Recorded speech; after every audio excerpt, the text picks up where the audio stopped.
It's a big problem. Large vehicles parked on small streets originally designed for horse and carriage. When large vehicles park on these slim streets, they block lines of sight for drivers, bicyclists, and pedestrians alike.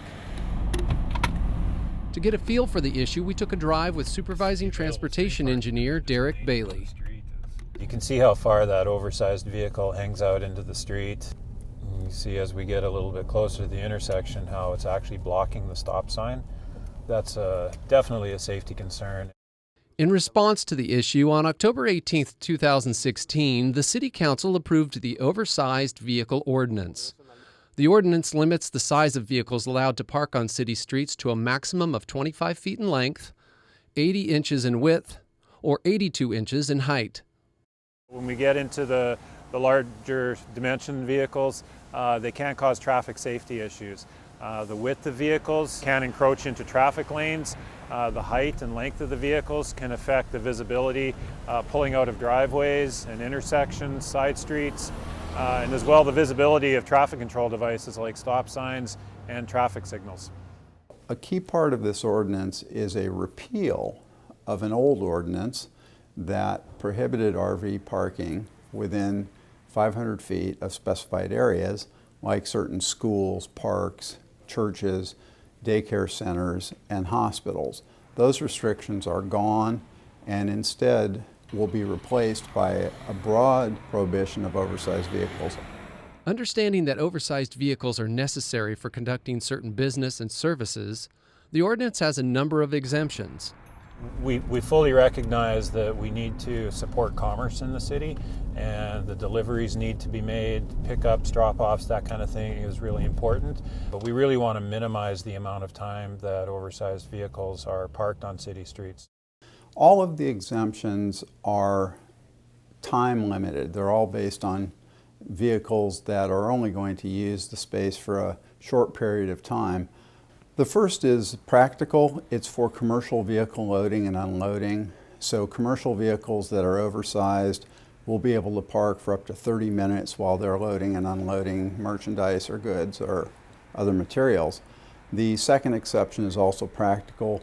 Emergency vehicles such as fire trucks or public works vehicles will not be subject to the ordinance. Third, tourist buses and city buses will be exempt as well. They need to operate. What the public works staff intends to do for those large vehicles is provide specified parking areas for them. Oversized vehicles that have broken down will be able to remain on city streets for up to 4 hours in order to be repaired or towed. The ordinance also has two permit-based exceptions. One is a temporary parking permit that is available to 3 types of drivers. It's available for business people who have large vehicles and need to service properties around town.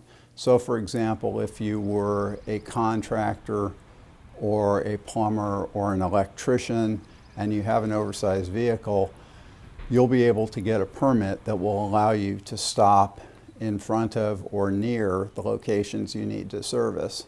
Secondly, there is a permit for out-of-town visitors who are coming to see you, and they would be allowed to park for up to 5 days at a time at a specific location with a total limit of 10 days in any 90-day period. Finally, in the temporary permit category, a resident who wants to load a vehicle before a trip will be allowed to get a permit, also online, to enable them to do that, again limited to 5 days. The second category of permit-based exceptions is for the disabled. So this ordinance makes an allowance for disabled people who need an oversized vehicle because of their disability. Say it's a mobility van and you are disabled, you can get a permit to park it at your home, at your work, or any place you receive services. Information about the permit application process is available online at santabarbaraca.gov or at the downtown parking office located at 1221 Anacapa Street. When they do come in to get a permit, we will work with them to identify safe places to park so that some of those safety issues aren't compromised. The city is notifying residents and visitors of the new ordinance in a number of ways. We already have a website with frequently asked questions. In addition, Public Works staff have posted windshield flyers on oversized vehicles throughout town once already. They'll be doing that again. Finally, before the ordinance goes into effect, we will be conducting a public meeting to confirm that the approach we're taking with the ordinance and the permitting processes work as well as they can for the public. In addition, nearly 270 of these signs have gone up at all entrances to the city and on major arterial and connector streets.